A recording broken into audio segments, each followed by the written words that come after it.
So, okay, let us, today we are starting the Gita introduction session. So we'll just start with a couple of prayers. Those who are familiar, you can join me either by yourself or along with me.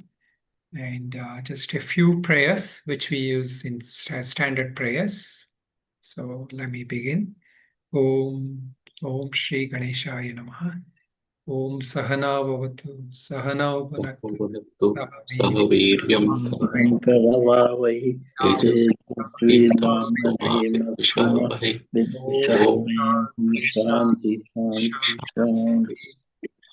Om Partaya Pratibodhitam विबोधितं भगवता नारायण नारायणेन स्वयं व्यासेन कथितां पुराणमुनिः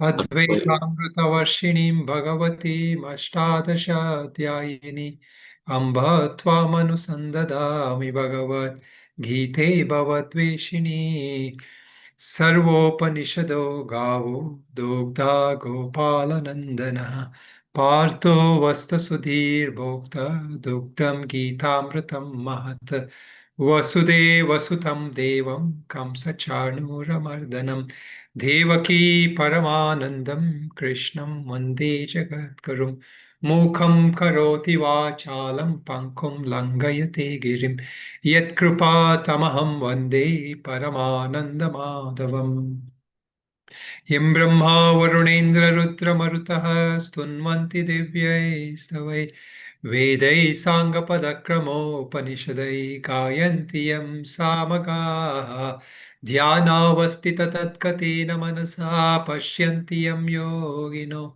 Yasyantam Navitusura Suragana Devaya Tasmai Namaha Om Namo Bhagavate Vasudevaya Om Namo Narayanaya.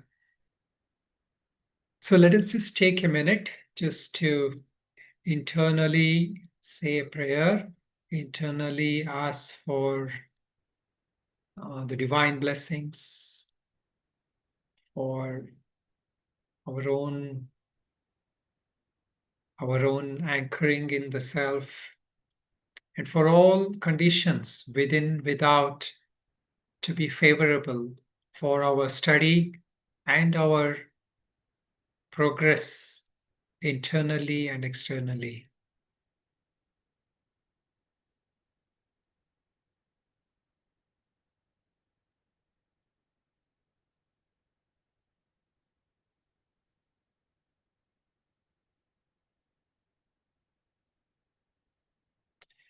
Om Namo Narayanaya. So, welcome to the Gita Introduction class series. So today I will be talking not so much on Bhagavad Gita itself, because the Bhagavad Gita has a text, many people are already familiar with it.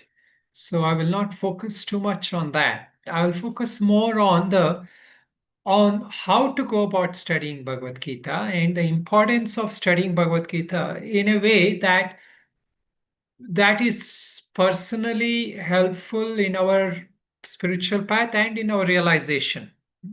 So the mostly we can say from a Vedantic perspective, Bhagavad Gita is a text which was there for a long time, but once Shankaracharya came in, he was the first one to so-called make it famous by by writing a commentary on that. So the nature of Bhagavad Gita and its value in spiritual path and in self-realization, that was brought out mainly because Bhagavad Gita's commentary was written by Shankaracharya. I mean, not just that, but later on also many acharyas wrote about it, so much so that today we have so many commentaries on that. But yet the main reference everybody uses, the most important reference people use, is the Shankaracharya's commentaries. So today I will just briefly mention a few points on that, on how to go about with the study of Bhagavad Gita, and we can we can explore a bit more in the further classes, in next class also. So first, the context, I want to just give you a little bit context on the Bhagavad Gita. So as we know, it was the teaching that was given in the battlefield. So it is not something that was given like the Upanishads in the forests, like as we say, Aranya, or in some seclusion in some secrecy. It was not like that. It was given in the battlefield to Arjuna, and yet it was not just a teaching that was on how to fight the war or how to overcome some mental stress also. Not just limited to that. It was the complete teachings. It was the teachings of what we call as both the pravritti marga and the nivritti marga. So pravritti marga means the outgoing path, meaning the path where we are externally engaged in doing duties and still occupied with duties. Nivritti marga is that which is the inward path, meaning the one is completely secluded to focus on self-realization or highest realization of the highest truth. So this both the teachings. So what is unique in Bhagavad Gita is this, that it combines the teachings of Pravritti Marga and Nivritti Marga. It is not like this or that. So like as in some teachings, it is like you either do this or you do that. So here the Pravritti Marga itself culminates into the Nivritti Marga, and the Nivritti Marga as such also uses the support of the Pravritti Marga. So this is the one unique factor how the teachings was given to Arjuna. And the prayer I started off with today, some of you may not be familiar with that prayer. And this is the general called as the Gita Dhyanam. And in that, the first few lines, it says, Om Parthaya Pratibodhitam Bhagavata Narayanena Swayam. Om is the auspicious starting, Mangalacharanam we say. So that whatever we study, whatever we intend to study, may it be fulfilling. May we not have problems, obstacles, may we not lose interest, may we not have uh, challenges with technology or with environment, nature. So all that by chanting Om, and we also take a personalized form when we say sometimes Om Shri Ganeshaya Namaha, so that all obstacles are removed. And then the teachings begin with saying Parthaya Pratibodhitam Bhagavata Narayanena Swayam, in order to awaken or illumine Arjuna. In order to give that wisdom to Arjuna, the Lord decided not to just send a guru or somebody. The Lord himself came. So this is the first line. It is proclaiming that it is not just like the Lord decided that through somebody I will give the teachings. The Lord himself gives the teachings, and this we see also in many other different texts where the Lord himself gives the teachings. And then it goes on to say Vyasena Gratitam Purana Munina Madhye Mahabharatam. So in that in the teachings of Mahabharata, it was inserted, meaning it was like in the story, Vyasa, in the story of Mahabharata, he inserted these teachings in there. As they say, there are a few common things that there's this Mahabharata has totally 18 sections. The whole of the Mahabharata section story, in which Bhagavad Gita comes. It has totally 18 sections. And in that 18 sections, the Bhagavad Gita comes like somewhere in between. They say in the one of the chapters 25 to 42 in the chapter 2 or something I have to look up. So one of the chapters it comes, and then the Bhagavad Gita has by itself 18 chapters. So the 18 is somewhat like an auspicious number. And also we know that Mahabharata war was for 18 days.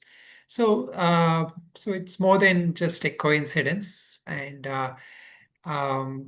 yeah, so basically what I was saying is that the Bhagavad Gita comes as part of the Mahabharata in which Vyasa gave these teachings. And what is the teaching? The teaching is Advaitamrita Varshinim Bhagavatim Ashtadasha Adhyayini. So the essence of the Advaita knowledge, the essence of the highest supreme truth, the non-dual truth, huh, was embedded in that. Advaita Amrita, the nectar of that was embedded in that. And of course, not just in Dvaita, and also they use that, everybody uses it, but it is like just affirming that the Advaitic truth is also in this. Ambatvam anusandadami Bhagavad Gita Bhagavadveshini. So we pray to Mother Gita. We ask the blessings of Mother Gita, on whom we meditate, we contemplate, so that we can get the direct transmission of the truth. Okay, so now there are other seeming paradoxes which are reconciled in Bhagavad Gita. What is it? Is Bhagavad Gita is not just like how some Upanishads is, where it is just talking about jnana or it is talking about self-knowledge. Bhagavad Gita combines different paths, and primarily the main two paths of bhakti and jnana. So it is not a path, not just a where it is just knowledge, path of knowledge alone. That is why it is so popular, even among bhaktas, So it combines the path of bhakti, jnana, yoga, as in Raja Yoga, and Karma Yoga. So it reconciles all of them. It is not like this or that. Although when we generally listen from a bhakti marga, they will say that, it is predominantly bhakti.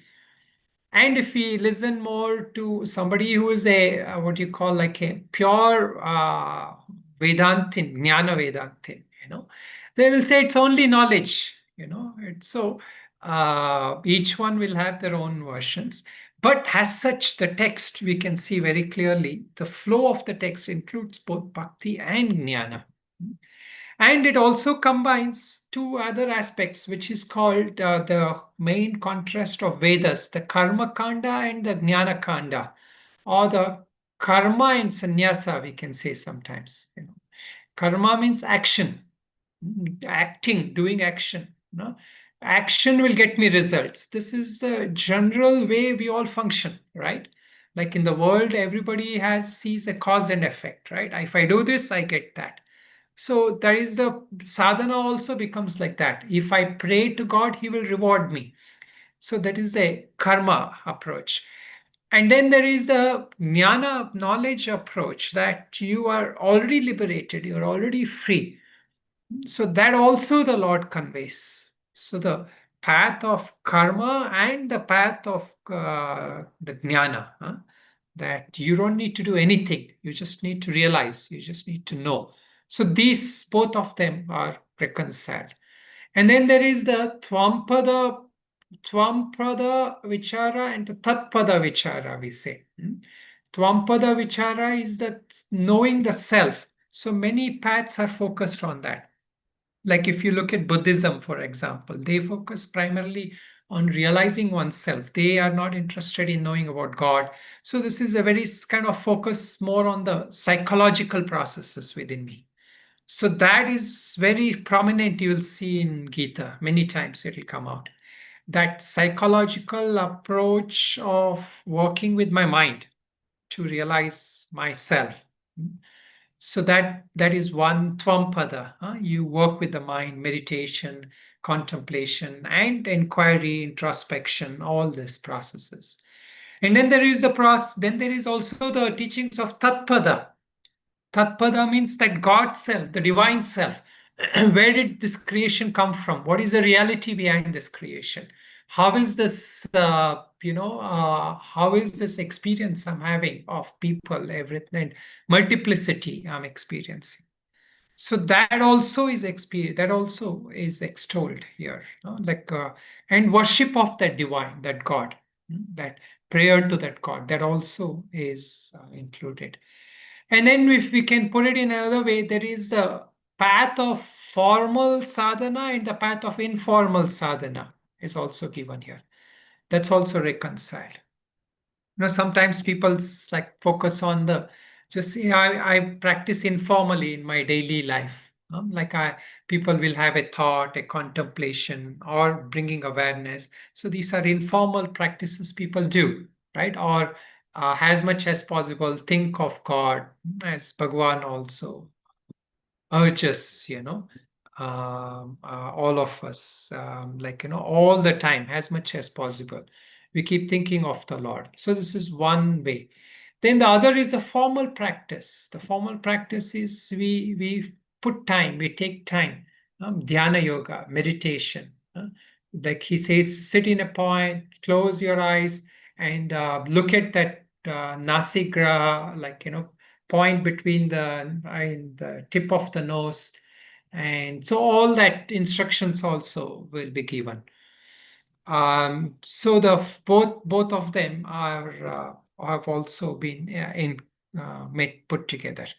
So now, if again coming to the focus of our introduction today, if all these approaches are there, so should Bhagavad Gita be used as a means of sadhana, or should Bhagavad Gita be used as as a means of study, as meaning like just studying the text, knowing the text, reciting the text, as many people do that.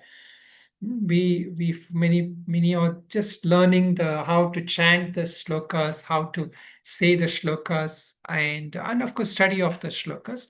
And some focus only on its message. What is Bhagavad Gita's message? What is it telling us? What is this essence of it? Like karmanyeva adhikarasya ma phaleshu kadachana. They say that is a central message of Bhagavad Gita. Like do your action, but do not expect results. Anybody you ask what is, tell me the essence of Bhagavad Gita, many people will say this. Bhagavad Gita is telling us do actions but don't expect results. But really, one more message also comes across for a practitioner, for a sadhaka, another one who is more intent on putting to practice.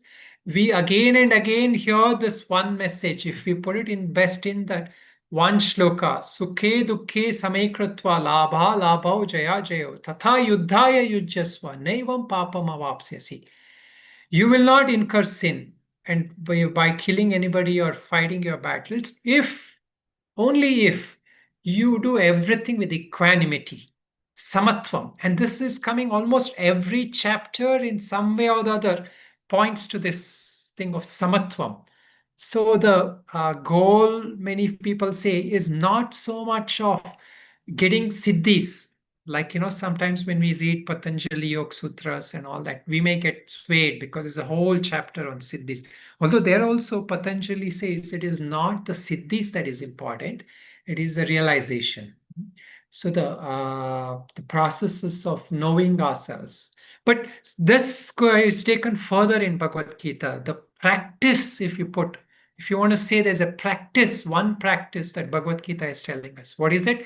It is a practice of equanimity in happiness, in sorrow, in cold and heat, in good times and in bad times, in praise and blame, all of them. There is what is the one thing to practice? Samatva, equanimity. So this, if we take it literally, then we again come to this question. If is Bhagavad Gita meant just for practice, or is Bhagavad Gita meant for study? So to just give a slight diversion, I will narrate a small anecdote.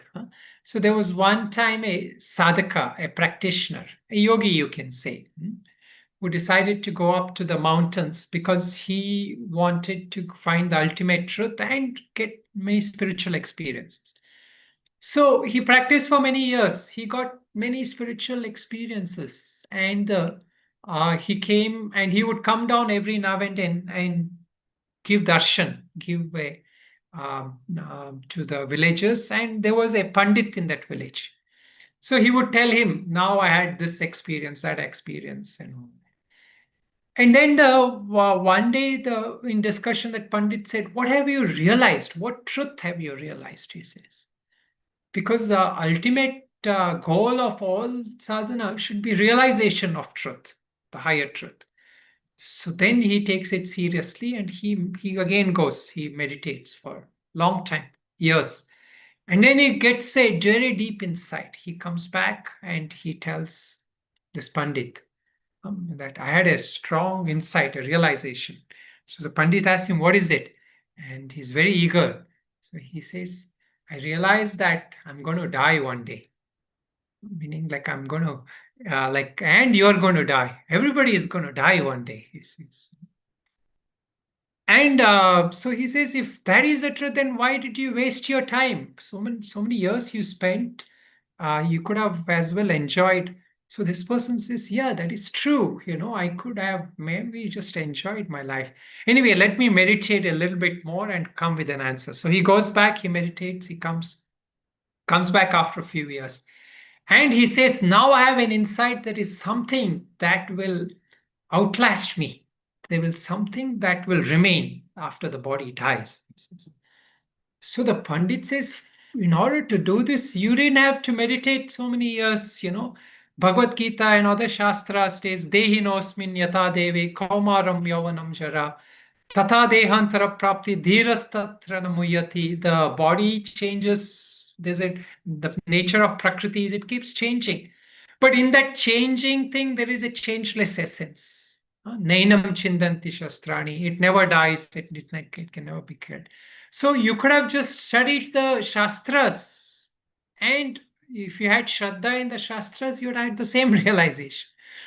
So this is one side of the story, is one side of the coin. There's another anecdote I have to also say to make the story complete. And this anecdote is there's a Pandit now. He's going in a boat, and this is a famous thing. I think Ramakrishna or somebody told this anecdote. This Pandit is sitting in a boat along with a boatsman, and he feels pity for the boatsman, and has because it's a long journey, they have to go across. He asks the boatsman, have you studied anything? Have you learned anything? He says, no, I've not studied. So this Pandit says, oh, you're not studied, you wasted a quarter of your life, because that's the time everybody goes gets education. And then he says, at least you should know Sanskrit by now, right? So this is for all those who resist Sanskrit, So, so he says, you should at least know Sanskrit by now. So that person says, no, no, I don't know Sanskrit. Oh, then you have wasted half your life. So then the Pandit dares and asks one more question. At least you must have heard or studied the scriptures or done some shravanam of Bhagavad Gita and other scriptures. So the boatsmen say, I'm sorry, no, I've not done anything. Well, then almost 3/4 of your life you're wasted. So then they keep sailing and going on the way. Then what happens? There's a big storm that comes. And as the storm comes, the boat starts almost kind of shaking and nearly toppling. At that time, the boatman asked the Pandit, oh, Pandit, do you know how to swim? And the Pandit says, no, I was busy with all these things. I never learned how to swim. So then the boatsman says, oh, my dear Pandit, you are going to lose your whole life because you don't know how to swim. So I think the moral of this is that if we focus too much on one thing, as a sadhaka, as a practitioner, the focus is not to overdwell on anything. And of course, the balance is different for different people. But the life of a sadhana, a life that leads to realization of truth, the ultimate truth, has to be the right balance of sadhana and of the study. So the study and sadhana, these are the two legs on which a sadhaka has to walk. If we are just doing sadhana, then we go through a lot of phases of doubts, insecurity, loss of interest, and all those things. And if we are focused extremely on just the text without any kind of personal realization of that, without putting it into practice, without application of that, then what happens is that we are not able to make that truth our own, make that realization our own. It'll always be somebody else's realization. So, this combination where we can speeden our spiritual evolution by studying a text and yet be able to apply that, is the so-called the golden path. And also many people call this a middle path, because we have to walk on both.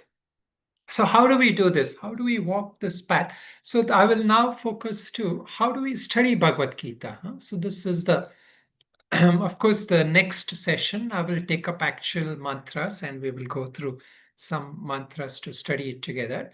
But in this class, I'll just focus on a few points. So let me see if I can just project this slide. That way it will be a little easier. Um, Sorry, we just switched to Zoom, so I'm just getting familiar with the. Okay, go.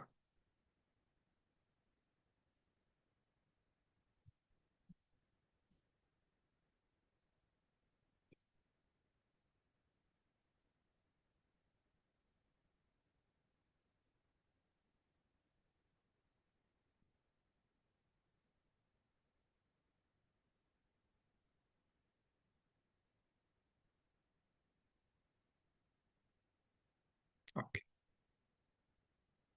All right. So just so this is the hope everybody is able to see the screen. Okay, good. So now let's see here if I can. Okay.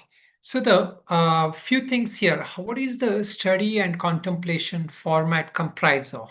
So I'm just going to list a few things. So the first thing is the shlokas. So Bhagavad Gita, as we all know, has about 700 shlokas. Some say 701, but generally 700 shlokas. So the first point of studying Bhagavad Gita is to familiarize ourselves with the shlokas. And this is part of the study thing. Sometimes, like we may have some resistance either to Sanskrit, either to the style of the shlokas and all that. I think, as much as possible, we should not dwell too much on that. As much as possible, we can just embrace it, embrace that learning of the shlokas. And if we really can't, then at least we should focus on the meaning, what the shloka really means. So there is a two ways to understand the meaning. One is the meaning we understand in a very generic way, in a sentence way. And the other is we try to understand the meaning by highlighting specific words in there. Like some places the word atma will be used not as self, as consciousness. It will be also used to point to that atma as the person, as the mind or the buddhi. So like there are shlokas, where it says lift yourself by yourself. So there, that Atma that is referred in the first thing is the self. The second is the mind.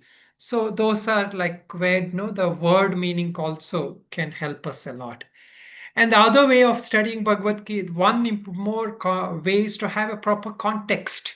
So as I mentioned, Shankaracharya's commentary is used by many people, not just people who are in Advaita Sampradaya, also from Dvaita Sampradaya, because it was the first commentary. So by critiquing the Shankaracharya's commentary, they are able to establish something else. So the base foundation for many is that Shankaracharya's commentary. So the Bhashya, what does it mean? Which shlokas mean what? Why is it important? How does it play in the whole picture of all the shlokas? And then, of course, like our classes, which we will have, these classes will be a series of classes. And if we do just 1 or 2 classes a week, then it could go on for a couple of years. So that requires a certain kind of commitment, certain kind of interest, and a clear kind of a vision that this is part of my sadhana. If we just think that, okay, I'm just studying this as a part-time thing, and I my sadhana is different, then like we will not be able to continue for long. So that is an important point. So in order to this there is what is called as the samvada. Of course, samvada is there are different kinds of ways of discussion, dialogues. So in traditional Indian debate styles, there were 4 different, like vada, jalpa, vitanda. They're all different kinds. Tarka. So the some are like where somebody is trying to establish their position. Some where people want to just argue for the sake of arguing. But then the main thing is what is the samvada that Arjuna and Krishna had. So the dialogue between Krishna and Arjuna in the Bhagavad Gita is the format, and similar format is the teaching tradition is like that. So we are open, and the teachers are open to questions and discussions. Mm. But it is in that samvada style, meaning it is in that style where you are trying to understand, you are trying to um, improve your understanding rather than establishing something else. So that kind of a style, that question and answers, teacher-student discussion kind of format. That is an important part of the study. That's what I'm saying. Then there is the manana. Manana is contemplation. Like in our traditional Vedanta, we talk about 3 things: Shravana, Manana, Nididhyasana. So manana is that part where we contemplate on the teachings, what we have studied. One, because we want to understand how I can apply it in my life. See, if I'm just studying, but if I'm not seeing how I can apply or what is my understanding of this, then we will not benefit. So that is a contemplation. The manana is done in 2 ways. One is a formal contemplation wherein you sit, or like sometimes we do like guided contemplations. Some of you have attended that, where we do guided contemplations, where uh, the the one who is guiding it leads you in that contemplation. And the other is the informal contemplation. You apply the teachings in your life. When situation comes, when crisis comes, can that knowledge help me? So like Arjuna lost his son after getting the Bhagavad Gita teachings, Arjuna lost his son in the battlefield. He had gotten the whole 18 chapters. Bhagavan had given him all that knowledge. But yet he's lost his son, his very dear son, in the battlefield, Abhimanyu. And Arjuna was inconsolable. He has a father. He started. So at that time, the Lord reminds him, see, the teachings I've given you, you have to apply it now. That teachings was not just for any kind of knowing. You have to personally apply in your life situation. So that is an important thing of study. When we study, one of the styles, which we used to do in our acharyas, is we would generally have Bhagavad Gita on a weekday. Of course, now we are doing weekend introductions, but our general classes will, is generally on some weekday. So the idea is that as we go through life, as we are, that teaching should come to us. It should remind us. So the ideally, we every day we should contemplate on one shloka of Bhagavad Gita. That was how we all were trained. And then the application in terms of sadhana also. The application is not just in terms of um, not just in terms of like like contemplation. It's in sadhana, doing some practices in like as in if we are doing karma yoga, then what is the essence of karma yoga? I have to have that selfless attitude, that service, selfless service. I do not expect results. Huh? Apalakankshi, not expecting results. That is the essence of karma yoga. So that I have to apply. That is part of the sadhana. And proactively, it is not just like I'm waiting and then something happens and then I think about what teaching can help me. That is also one way.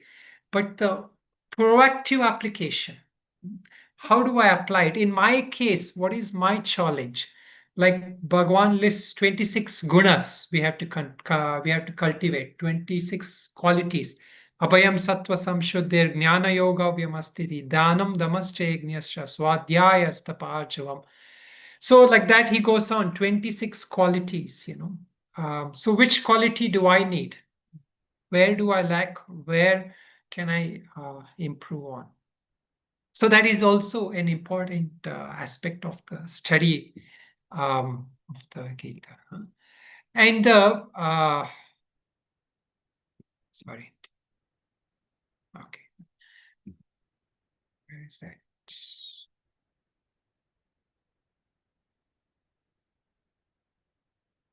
The okay, yeah. So okay, and then the other thing I'll just mention here. So the study of the Gita also is generally divided according to the chapters. So when we study the Gita, it is important to use some context in which these teachings are given. So if we're studying it just like shloka after shloka, that is okay. But we will not be able to put it in a proper context. So this context is given, like for example, the first chapter is Arjuna Vishada Yoga, that how Arjuna gets anxious, despondent, and hesitates to engage in the war. The second chapter is Sankhya Yoga, wisdom. How do we practice? What is the highest teachings? The Sankhya knowledge. Karma Yoga, Jnana Karma Sannyasa Yoga, Karma Sannyasa, Atma Samyama Yoga. So similarly, all this are there, different chapters have different teachings and context. So that is also a way where uh, we can seek out specific things, specific teachings. Otherwise, what will happen? We are just focusing on uh, like general teaching. So this will help us to divide the teachings accordingly. Okay. So this I will leave it this. And then of course just to give you the context, the Arjuna Vishada Yoga, the first shloka, as we many of us know. We'll of course go through it in detail, but I'm just trying to give you the outline of how we study. So the ways we will start with recitation. One person, like I will lead the chant, somebody will recite after me. That will help us to also uh, develop that samskaras, meaning that imprints of the shlokas. Like Dhritarashtra Vacha, Dharma Kshetre Kurukshetre Samavetaya Yotsavaha Mamaka Pandavas Chaiva Kimakurvata Sanjaya. So we will do this next class onwards. We will take some mantras and do it next Sunday. But I'm just trying to give you the idea. So here the meaning is this. O Sanjaya, on this holy land of Kurukshetra, when my people and the Pandavas gathered, eager to fight the battle, what did they do? So this is sorry. So um, this is a direct meaning of that shloka. So here, what does it really mean? Dharma Kshetra, Kurukshetra. So Kurukshetra means the place where the battle was fought. Dharma Kshetra it is the field of righteousness, where it is the field on which good and bad is judged. By whom? By that our own introspective mind. So, so our own introspective mind, we see what is the actions I'm doing. So, and then who are these Pandavas and Kauravas? These Pandavas are our good tendencies, the thing that leads us to the higher path. And the Kauravas are also within us. Those are the negative tendencies that pull us down. So it's like that. And then now when we contemplate on that, we can ask ourselves questions like this. In my daily routine of life, when my body identify tendencies such as desires, anger, fear, jealousy, were challenged by my deeper urge for freedom and wisdom. Meaning when the Pandavas in the form of deeper urge for freedom, huh, challenged by the desires, angers which arise in us. Which one did I follow? What path did I take? So this is a way to do manana, contemplation of that. Okay, so I just wanted to give you an idea of this. Okay, so now having put this context, now I will just mention as I mentioned again, today's focus is not so much on what Bhagavad Gita is, because I'm expecting many of us already have some context to that. The focus is actually to understand how to study Bhagavad Gita and what is the best way to study Bhagavad Gita.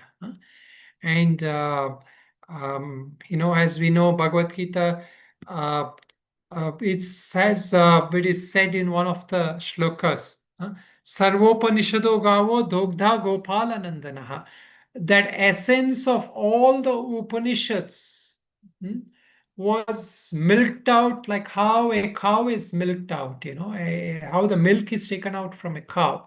Similarly, if all the cows are Upanishads, then the milk of the cow, which is the essence, is being extracted by Krishna and given to all of us. So this this way of studying the right way of studying Bhagavad Gita will help us to directly understand all the Upanishad truths. And many people just focus on Bhagavad Gita alone. They say that alone is enough because it is also what is called as a not just a. This is another 2 point it reconciles. It reconciles also the dharma and the moksha. There are two shastras, we say, shastras means scriptures. Scriptures are sometimes divided into two ways. Some are dharma shastras. They are predominantly focused on good and bad. Like if you look at the heart of most religions, they focus on dharma, what is the good and bad. Like they focus on like if you do good, you will go to heavens. If you do bad, you'll go to hell. So this is a general context many religions focus on. So that part is also covered in Gita, Dharma Shastra. But it's also Moksha Shastra. It gives you highest liberation. It gives you freedom. Hmm. So both of that, the Dharma and the Moksha, are reconciled in this. So this is why many people find that it helps me in my daily life to live a good life also, and it also helps me to realize the highest truth. So lot of the things which was there in the Vedas, before, many aspects of teachings of the Vedas was revived in the Gita because many things of the Vedas had become ritualistic and people had lost the real essence of it. So through the Bhagavad Gita, the Lord again revived that whole teachings of Bhagavad Gita, of the essential teachings of Sanatana Dharma, you can say the essence of Sanatana Dharma, meaning the eternal religion, eternal teachings, was revived by the Lord. So, how we study that? So the two aspects of Bhagavad Gita. It covers us at the level of spirit or spiritual side. And it also helps us at the level of mental and emotional side. As I was saying, when we learn to cultivate the equanimity, so that helps us in that emotional maturity, that resilience, and the spiritual progress. So, see, the as being humans, these are the sometimes when you just ask a normal person, they say that what is the difference between animals or like plants, other living beings, and humans. They say it's mostly the humans have emotions or capacity to think, right? So the focus of many science, progressive science, is that you develop emotionally. That is the whole goal. But the spiritual side is neglected. And then when we come to religions, the focus is on the spiritual side alone, right? We focus on spirituality alone. The emotional side is not given much importance, unless in some cases, like in Buddhism and other things, where the focus is more on that. But so here it's both the spiritual and the emotional maturity of a being. Okay, so that much is the introduction for today. So the next class, what we will do is we will take up specific mantras. It'll still be an introduction, but I will go through specific mantras, and we will start the study uh, of how we will go about studying the text. And the following class onwards, we will start the actual class. And as I mentioned, it will not be on a Sunday. We will see which day we will do it. But it will mostly be on a. If anybody has any priorities or any, we generally we were considering doing on Tuesdays or Fridays. So one of the days I will let you all know as we finish the next class. And there's also a like a WhatsApp group. I think those of you who are part of that, we will send more information on that. So we are experimenting using Zoom this time, so most likely the classes will be on that. Okay, so any comments, questions, briefly people have, you're welcome to ask for a few minutes. Although in the next class also we have. Yeah, Michael, yes. Swami, thanks for this introduction. Just a question. Do you have a particular text that you would recommend that we get, like Gambhirananda's translation or Nikhilananda or somebody else Yeah, for this so class? so what we will do is the first few classes, we will not use the commentaries so much, the first few classes. So because the commentaries, I want to see the students how familiar they are with doing which kind of commentary. My general preference is Gambhirananda's because but some people find it difficult to follow. So we will see that. But more other aspect is that the mantras as such, the mantras and the shlokas, the ideal thing is there is a Gita press for the reference of the shlokas. The mantras and the shloka. Gita press has many mantras, shlokas. Some of them have word by word meanings. I think there is a text by I'll just tell you in a minute. There's a text by a it's available online also. Um, for just mantras and meanings, the word by word meanings I'm saying. This is in Ramakrishna Mat um, monk.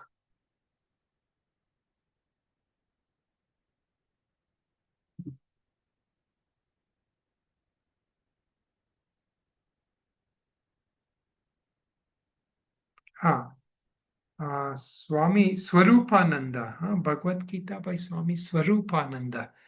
So that is a good reference in terms of the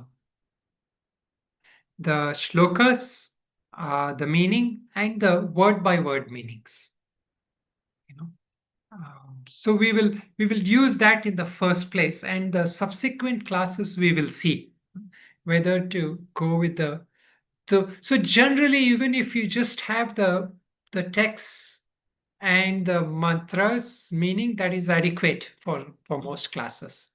And I will project, or one of us will project the shlokas when there is recitation of that. Although I think, Giridhar, we don't have English in the Gita Parivar, right? Um, I have not checked in Gita Parivar. I, yeah, I need to ask Vishwanath. yeah, I think they have only Hindi, Kannada, and other things. Uh, what I'm saying is for the transliteration, for the chanting, we need uh, we need an English text, especially a free PDF, which has Yeah. transliteration, which we can use. Although I know that there are some online available from the Anand Ashram, I think they have some online PDF of that. I think we used for our project or something. Okay, so we will see. We will look into that. Yeah. Those two books are available on Amazon and both the Kindle for about Wh- $1.49 for the Kindle. Which one? Sorry, Robert. You see? Both the by Swarupananda, Huh. both are available. One in book form and one Okay. in Kindle. They're both available. I just got them. The Oh, Kindle. great. Oh, that's great. That's good to know. So those who want to get Kindle can probably then get it through Kindle.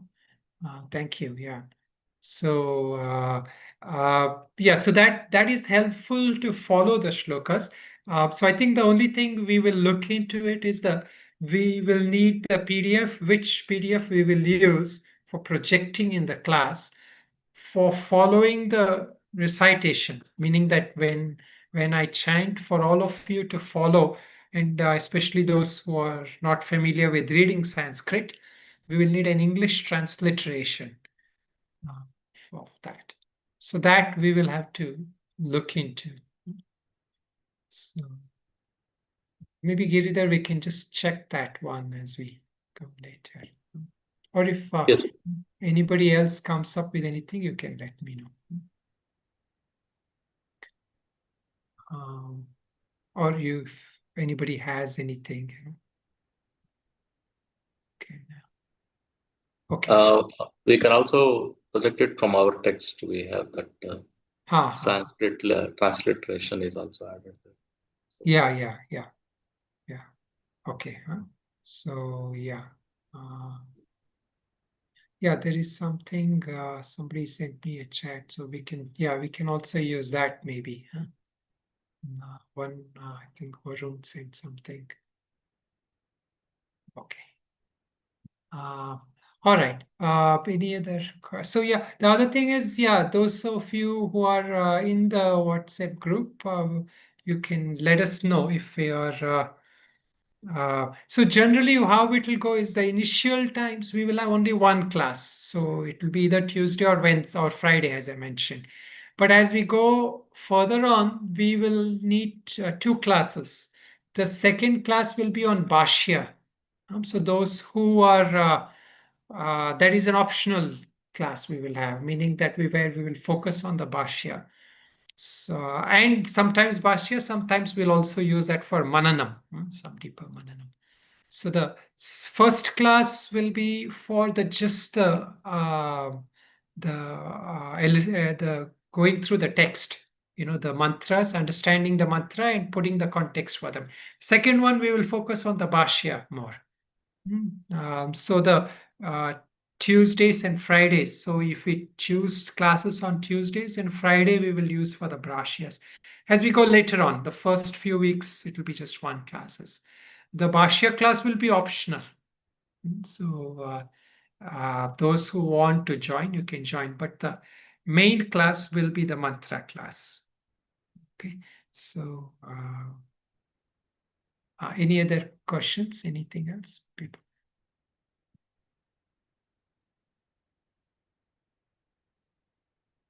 Yeah. Okay, so we will, and also there will be some set of shlokas we start every class with, like how I did today. It's good if all of you can also get familiar with that. We will share that also in the group, and that also I think either we'll have to see if there is any English transliteration for that. I think it's there. Many of them has. Yeah, it will be there. It is there. Yeah. Okay. So that we can see if we can share that. Okay, so we will leave it at this. And again, it's good that many of you have come for the introduction. And my purpose in this introduction was just to give you an overview of the importance of studying the Bhagavad Gita in a way, in a specific way, as I won't say it is how it is done in all tradition. The way I think is the most fruitful for all of us. Study, as I said, is important, but yet without contemplation on it, without trying to understand it in a deeper way, that study is very, it is lacking, just like how I gave that illustration of that boatsman and the Pandit. So both are extremes. Like we cannot be like that ascetic and the Pandit, where the Pandit was a better way. And in the case of the boatsman on the Pandit, the boatsman was a better one. So like that, we have to find our balance. Okay, let's close with a closing prayer. Om Purnamada Purnamidam Purnat Purnamudachyate Purnasya Purnamadaya Purnameva Vashishyate Om Shanti Shanti Shanti.